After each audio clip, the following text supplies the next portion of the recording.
Product School for a special welcome address. Welcome to ProductCon. This is the largest product management conference in the world. I'm very excited to have you here with us. We are expecting over 20,000 product managers from all over the world.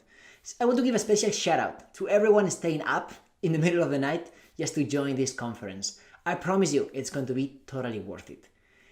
Well, you may be saying, what's going on? Why are you wearing sunglasses? And this is because there is a party. We are celebrating our 7th anniversary here at Product School, and we want to celebrate with all of you. So I hope you got tickets for the after party after the conference. I'm kidding. There are no tickets. It's all free. So you are already invited. Cool. Let me start by welcoming all companies that are supporting us during this journey. None of this would be possible without them. There are so many that I can't even list them all. I mean, I can list them. I cannot mention them all. I just can say that they all have a booth on the backstage and you can join them. Most of these companies are actively hiring, and also all of them are offering different technology, different products for product managers that are helping us be more efficient and add more value to our users. So I hope you have an interactive experience on main stage, but at the same time, you can check out the different offerings and cool stuff that we have prepared for you on the backstage. Well, I mentioned this is our 7th anniversary, but this is how we started 7 years ago. That's me sharing a desk with 2 other people because I just couldn't afford anything else. I started Product School as a solution to my own problem. It's as simple as that. I come from an engineering background, and in engineering school, I wasn't supposed to talk business. Like literally, they told me I had to be an engineer, and then if I did well, I would become a senior engineer, and so on.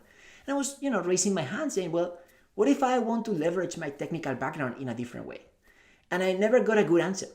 So back in the day, my closest alternative was business school. At least that's what I thought. And I decided to move from Europe to Silicon Valley to study a master's in business. But in reality, I didn't get a single class in product management in a 2-year full-time program.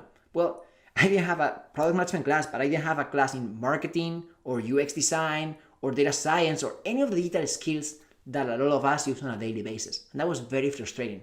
So that ultimately inspired me to start Product School because I've been in an engineering school, I've been in a business school, and none of them were really optimized for what I wanted. I wanted to do something real, something that I could apply, and that's Product School. It's a hybrid in between both that is much more efficient, and it's also much more up to date because I never understood why we are supposed to study full-time until our mid-20s and then work full-time for the rest of our lives. What if we can have it all? What if we can live and work and have friends and be happy and have families? And I think education is up for a change. And all of our programs are delivered on weeknights or weekends. So the students who are all professionals who have full-time jobs, they don't have to put their life on hold. They can use our certifications to grow their career. In some cases, I'm talking about aspiring product managers that use our certifications to get that first PM job. But we also work with a lot of experienced product managers who use our certifications to get that next promotion. And ultimately, we also work with large corporations and startups who are literally, we train them just to help their entire organizations to be more product-led. So here where we are today, we have a community with over 1 million members, and over 90% of our resources are absolutely free, like this conference. We have 3 more conferences this year, so in total it's 4 every year. We also produce career fairs, we have a job board, we have discussion forums, we have books, we have so many different resources. And you are more than welcome to take advantage of them. Just go to productschool.com/free and join the community. We've graduated over 30,000 students who took some of our certifications that I was referring before. So, by the way, did I mention party? I think so, right? Well, there's going to be a party at the end of this conference, but we also prepared a special website to celebrate with all of you and share interesting stats and a little bit more about the journey behind the scenes that led us to where we are today. And by the way, in reality, we are just getting started because the party is not over, baby. We are about to take off, and I hope you can continue the journey with all of us.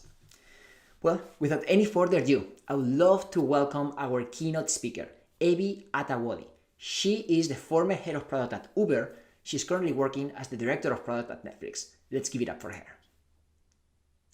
Thanks for the introduction, Carlos. Hi, my name is Evi Atawodi, and I'm super excited to be here today talking about inspiring with a product vision. So a bit about my background, talking about the trifecta of my career. I started off in engineering. I was a full stack engineer, and then moved into operations. And then after that, having seen in the front line, taking tech to the customer, I wanted to get closer to that tech and that business context and bringing that product to life. And so I moved into product, which is where I've spent the last couple of years.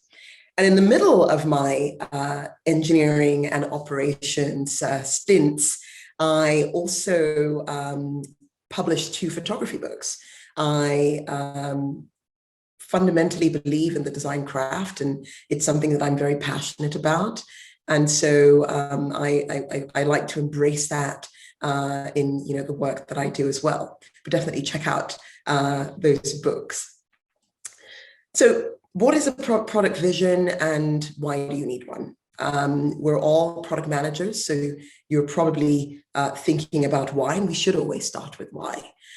I find that oftentimes I see a lot of talks around MVPs and experimentation, A/B testing, understanding the technical nuances, getting close to customer empathy. And these are all the foundational elements of product management. However, one of the things that I think is often overlooked and not spoken about enough is the power of a product vision and how you can actually inspire with one. So let's get into the why. So a lot of people talk about the product manager being a CEO. I'm here to tell you, in my humble opinion, that the product manager is not the CEO. There is a CEO usually, unless of course you are the CEO who happens to be also the product manager for a startup, for example. Good luck, and it's the right thing to do for product market fit at the beginning, but you're not a CEO as a product manager. The best way I've heard this described, and someone said this to me once, is that a product manager is sort of like the captain of a pirate ship. You have extremely skilled people on this boat with you, sailing into the sunset or into the unknown. And on the way, refining and optimizing and trying to find the treasure. And all of these people are equally as skilled and skilled in their own ways. And quite frankly, they could sail the boat without a captain. It might not be efficient, but they could. And you're not a CEO where everyone reports into you, but you actually are influencing and inspiring so that you keep going and looking for that treasure. Now imagine if you were one of the crew members of a ship, you were asked to get onto the ship, and you asked why and what the plan was, and no one explained anything to you. You didn't know where you were going, whether it's about treasure or discovering a new land. You just know that you're getting into a boat and you optimize every single turn or tack or jive, if you're a sailor, as we say, along the way. It's not the most inspiring thing. You may or may not get on the boat. You certainly will not be inspired about that journey. And so this is really the crux of why product vision is so important. It's the thing that you're able to use in a candidate interview. It is the thing that you talk to investors about. It's the thing that wakes you up every morning and you think about, this is why I'm doing what I'm doing. This is what each step is going to get me to ultimately in the long term. So that's really the crux of why a product vision is so important. There's this quote that I love. It comes out of a book called Le Petit Prince. I happen to have one of the first editions of Le Petit Prince here as well, which is The Little Prince in English.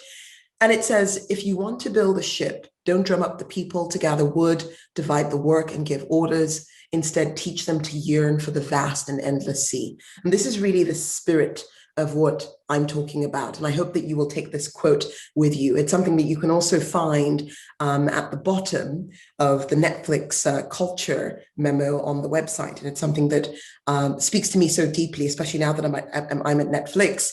I love seeing that this quote is something that we proudly put on our culture memo. So let's go a little bit deeper into it. This is the double diamond. If you've not heard about the double diamond, you're about to learn a quick version of it today. The double diamond is a framework for innovation. And it essentially says you expand on multiple problems, and then you focus on a subset of problems. And then you expand on multiple solutions, and then you focus on solutions. But that's not what we're talking about here today. The spirit of the double diamond is to innovate and to sort of walk through that journey of innovating. But what I'm actually saying is at that beginning where you have a set of problems, the challenge is to elevate a little bit more. It's to go out of the problem space and look towards a North Star. And I happen to be into astrophotography. Interesting thing, you have a North Star, which is the star that is aligned with the North Pole. And that's essentially the axis that the Earth rotates around. So if you were to take your camera and point it at night and open up and expose that camera for some time, you would end up with a star trail. That's because everything is revolving around that North Star. And that's why people talk about this North Star. That's essentially what we're trying to do here. We're trying to go from problem to a North Star, so that whilst everything is changing and there's all this flux that's always going on as a product manager, you still have that North Star that everyone in the product team, and by that I mean the product team, including your engineering partners, your UX research, your design, your data science, your data analysts, everyone in the team remembers as this is the reason why we are doing what we're doing. These are the problems that we have, and that's where we're trying to get to over time. So let's talk a little bit about what a product vision should be made up of.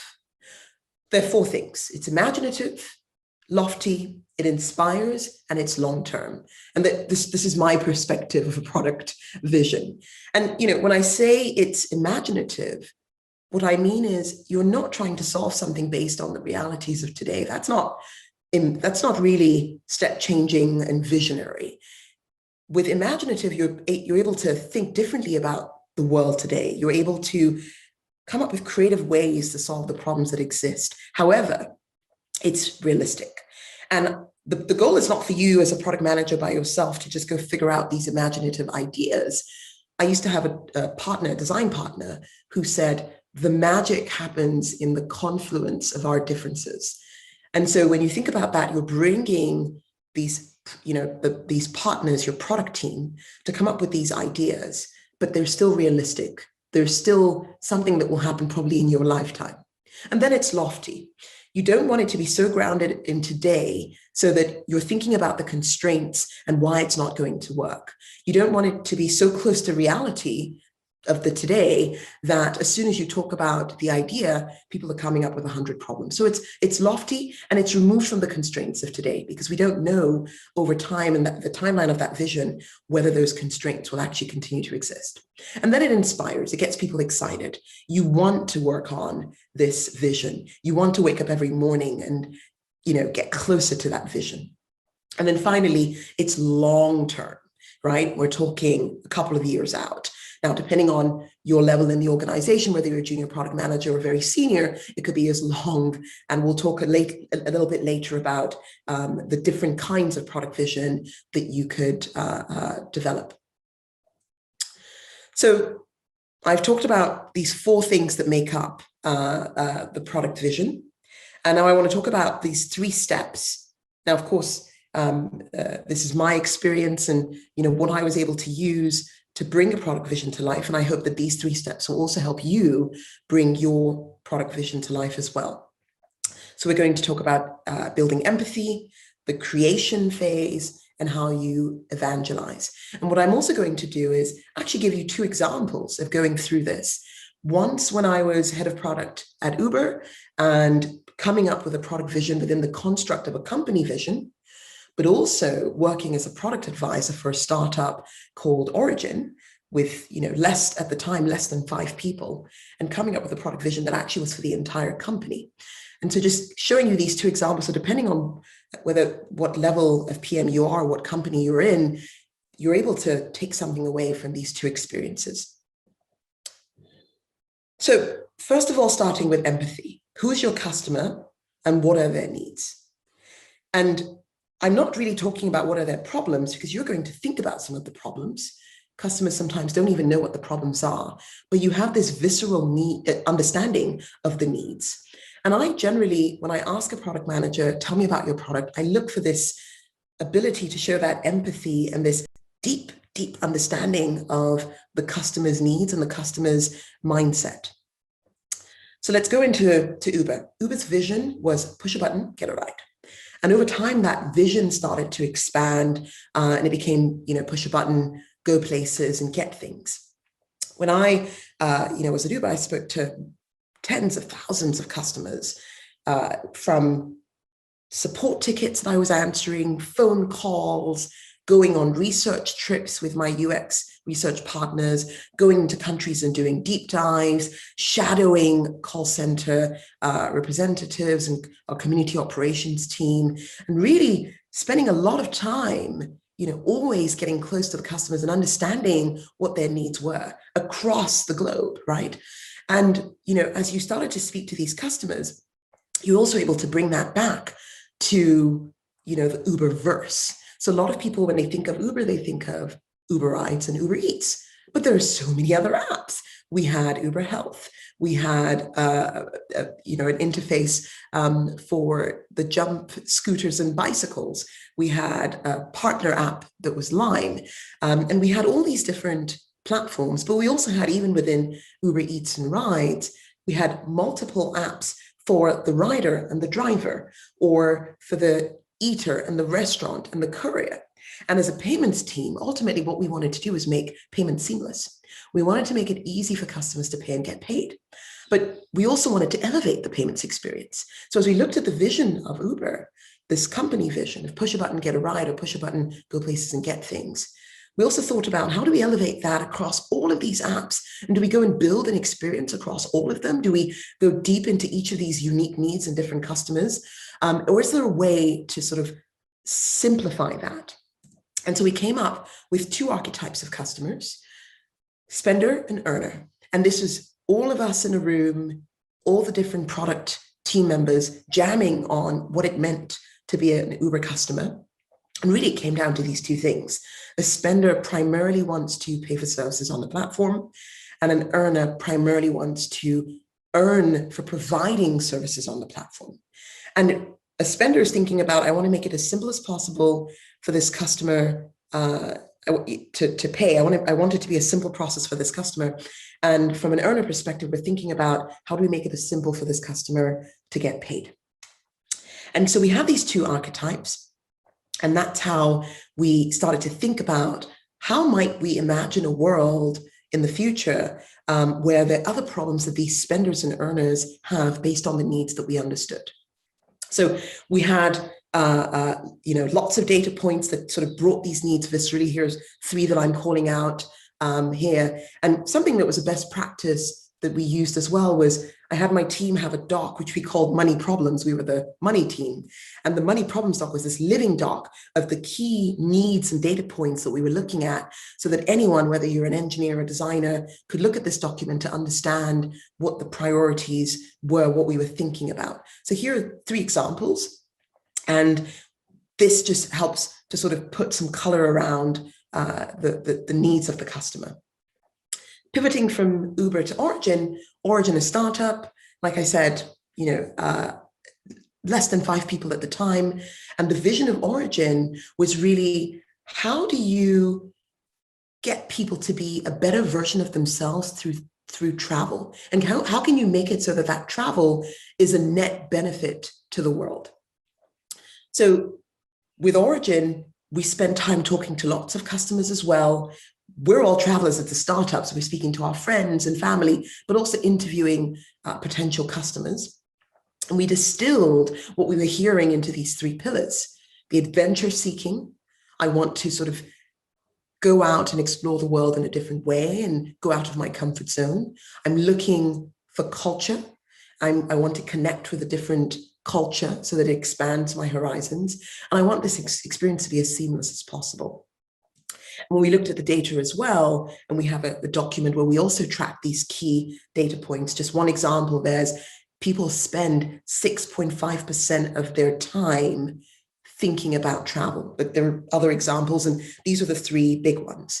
And as a product manager, I encourage you for your problem areas to always have these 1, 2, 3, maximum 5 data points that everyone in the product team is hyper aware of. It's the thing that if you asked anyone, you went to their desk, they remember these numbers, you put them in a living Google Doc, you kick off your jam session, sharing those data points.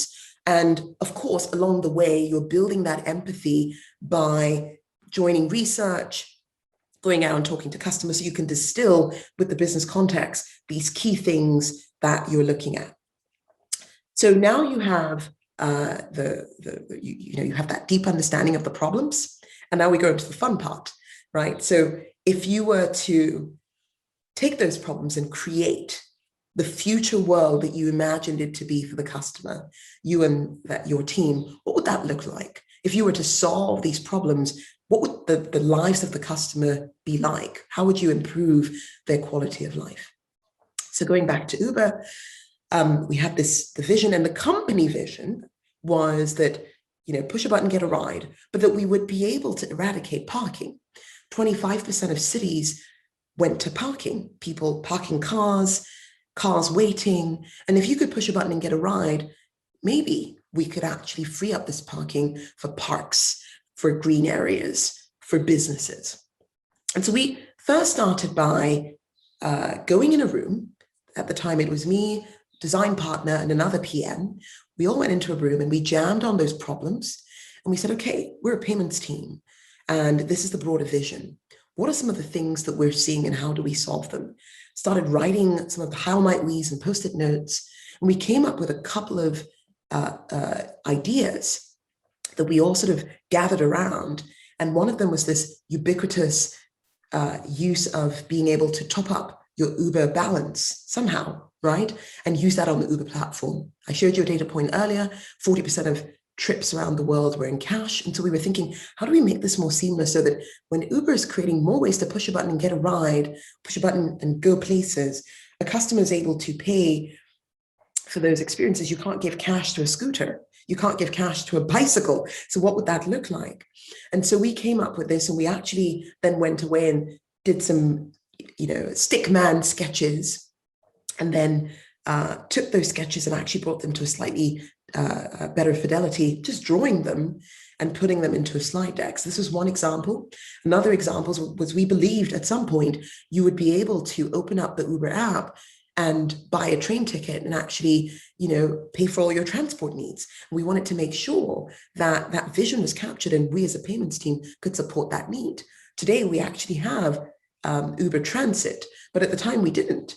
And so this actually provoked a conversation and sparked a conversation within the team, also influencing our engineering, influencing different partners, making sure that our technical stack was, robust enough to actually scale to this future vision. And then after we did that, a year later, we wanted to elevate this a little bit more. So we went back to the whiteboard, not so much the drawing board, and started to think about a world where we could get deeper into the lives of the customer. So we started by thinking of just storyboarding a few ideas of if we had solved some more problems that we were seeing coming from this money problems Google Doc that we kept.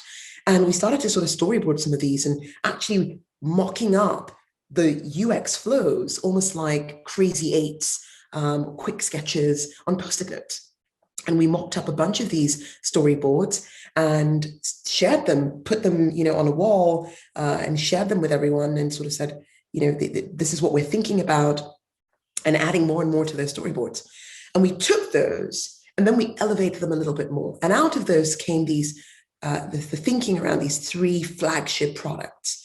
One was this idea that a customer has a physical wallet in their purse or their bag with a set of payment methods that they use, and could be everything from a coupon to a credit card. And we wanted to have a digital representation of that wallet within the Uber ecosystem. Customers already had ways to pay, but we hadn't thought about a way to bring that together so that it transcended and they were able to use it beyond one specific app. Wherever you went across the Uber ecosystem, your Uber wallet followed you.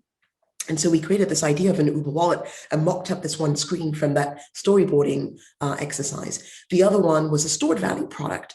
You had seen the first version of that in the sketch of being able to top that balance up. But we thought about this world where you had a stored value balance called Uber Cash, where you could see the transactions across all the different apps when you pay for whether it's a train ticket or a scooter or a bike or an Uber X. And then we also thought about this world where we had an API that allowed you to connect to the Uber ecosystem. Because if we wanted to go and realize that dream of walking into any grocery store and topping up your Uber Cash balance, it would be very expensive to go integrate with every single store, mom and pop shop, retail supermarket all around the world.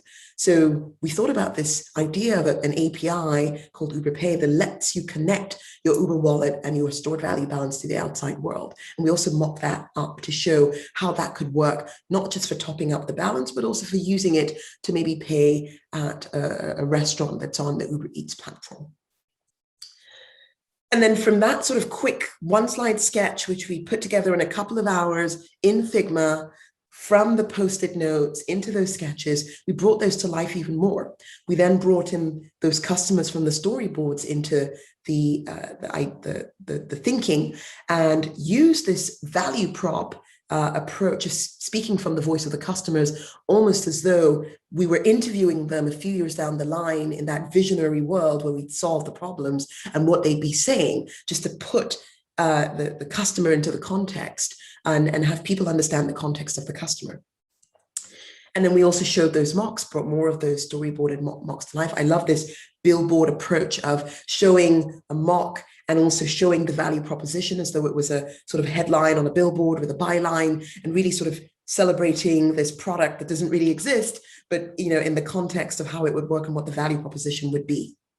We did that as well for being able to track your balances, but also showing the customer here, knowing that a lot of the time when maybe a driver has a flat tire, or maybe there's an issue with the car, or maybe they haven't received their next paycheck, where we got their back. And could we give them this balance that allows them go to pay for that flat tire or fixing the car or food? And this was this idea of being able to unlock a quick $100 and what that would look like. Suspending again from reality, this is not the real product, this is not how we shipped it in the end, but it was the vision that we had for the product. So these are just some billboard ideas that we put together, going from that evolution of Post-it notes to this stage.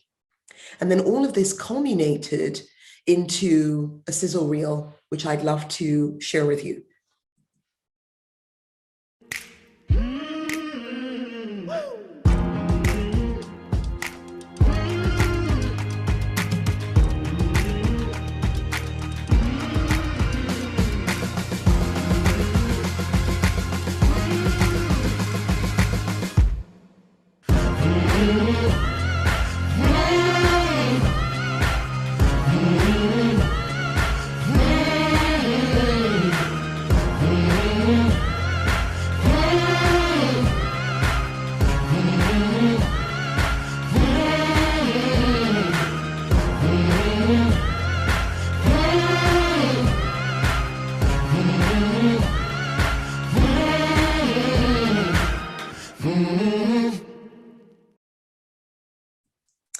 And so we brought this vision to life in the sizzle reel, and then went and presented it in Money 2020, announcing a suite of products. And some of these products, I'm very proud to say, are live today. But at the time, a couple of years ago, this is just an idea, a lofty imagination. Pivoting to origin.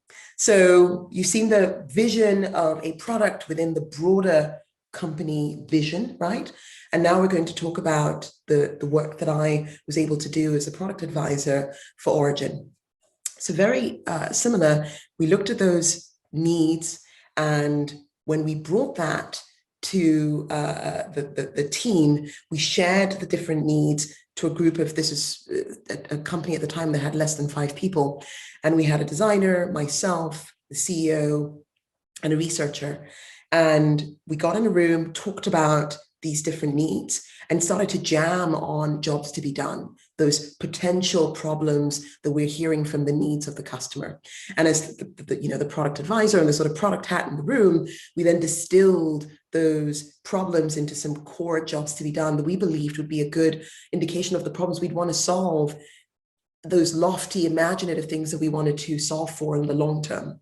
And we took those, put them into a Figma, and the designer then did some quick sketches of how I might solve these, bringing the UI to life.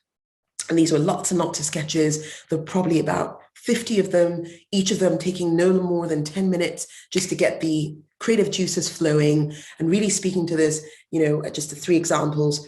I wanted inspiration for my next trip. How do we simplify trips so a customer is able to create a mood board and share it with other co-travelers? And how do we elevate the trip and bring this rich itinerary to the customer? So lots and lots of sketches. And then we took those sketches, came back together, jammed on which ones we thought spoke to where we really thought that was imaginative and visionary and what we could actually, solve for that would meet the needs of the customer, and then brought those to high fidelity. So again, the designer went back, took those concepts, brought them to high fidelity. None of these products are real products, even though some of the UI elements now look similar to what is actually shipped, but these were lofty ideas of what the origin could look like long term.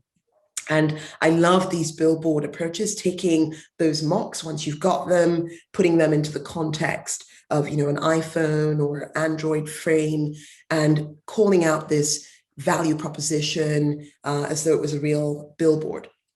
And so we did that for the itinerary flows. We also talked about personalization and this notion of curators, which actually influenced how we thought about the team that needed to be hired long term, because we had thought about a world where there were these global curators all around the world, experts who could curate that perfect trip, powered by the AI and the machine learning tech stack that the team was looking to build to bring you that magical trip. And so that just shows you 2 examples, one big company vision, one startup vision that is the actual entire product vision for the company. And now I want to talk about the last and final step, which is how do you evangelize that product vision? And the most important thing you can do as a PM after you've worked with your product team on distilling those problems and coming up with the vision is going back and socializing and evangelizing this product vision. Otherwise, it just stays in a document forever and ever, which would be kind of pointless. So how do we evangelize?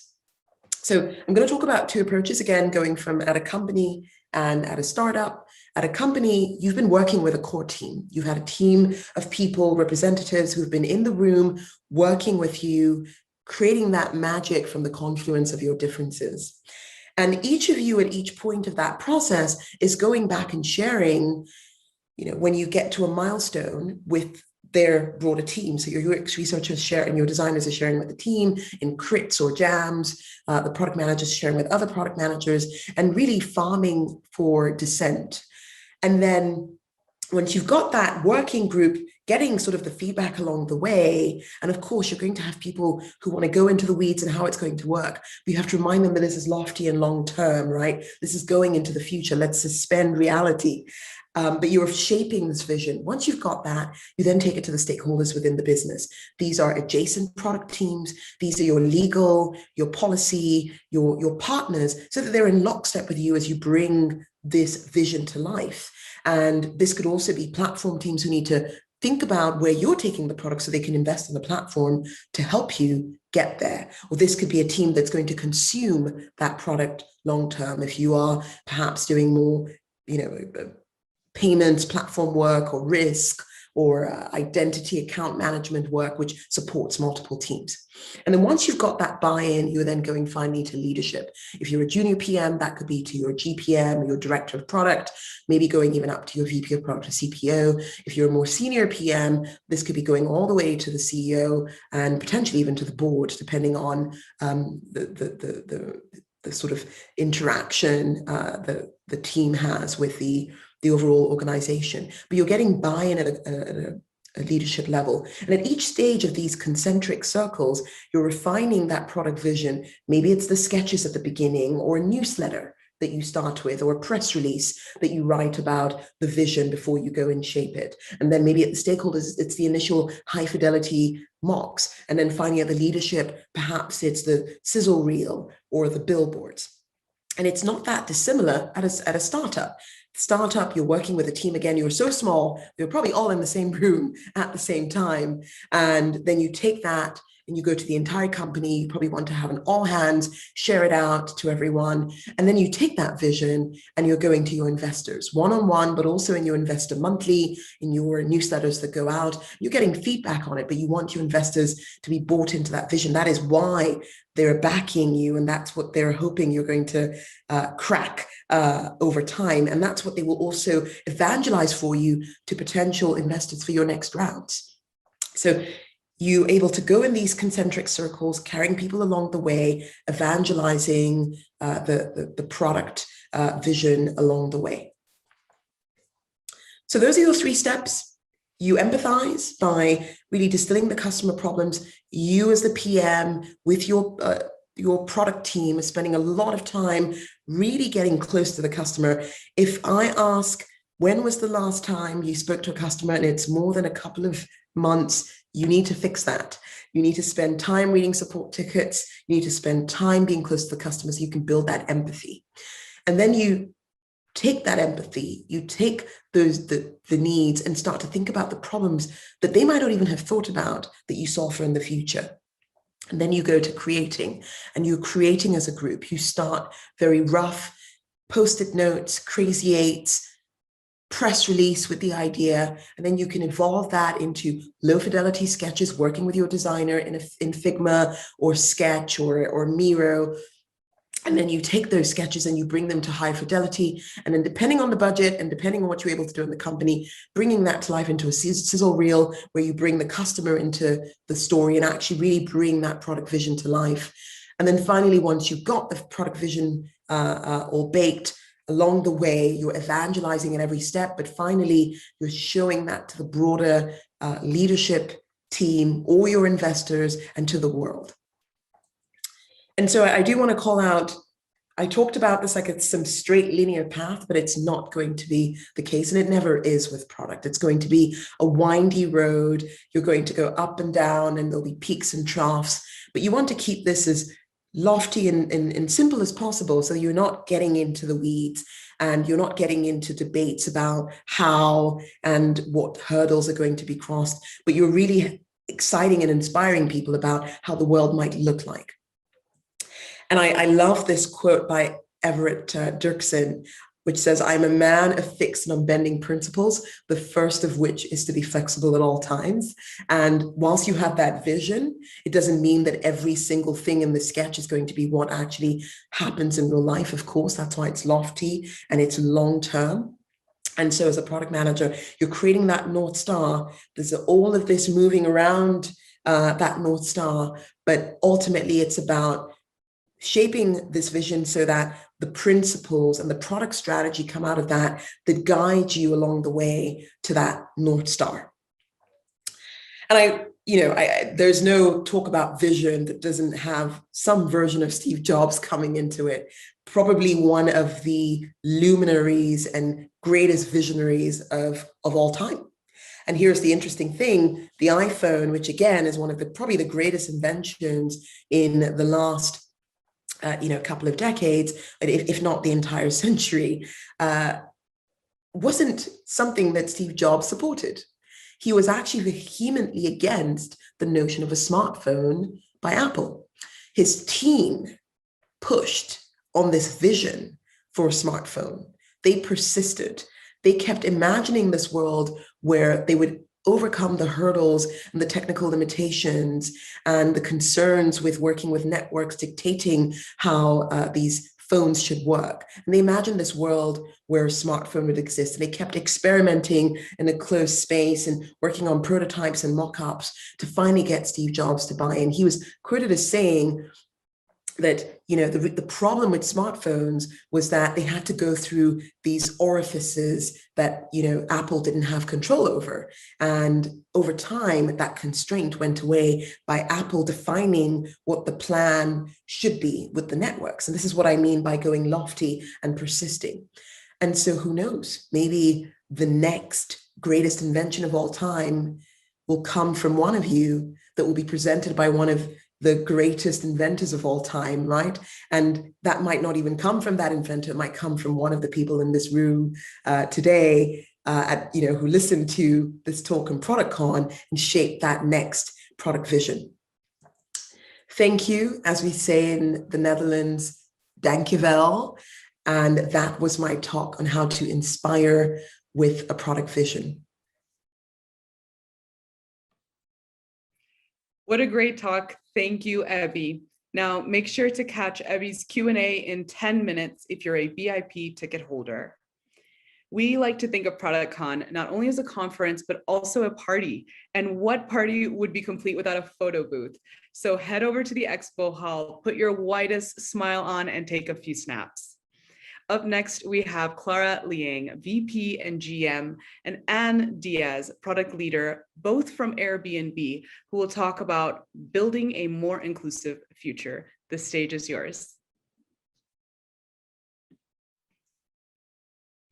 Hi, I'm Clara Liang, head of hosting geos at Airbnb. I first joined the company 5 years ago as a product director, and today my team and I look after our guests and our hosts and represent their local needs in over 220 countries and regions all around the world. My name is Anne Diaz. I'm the product lead for our anti-discrimination team here at Airbnb. And my team really works towards creating a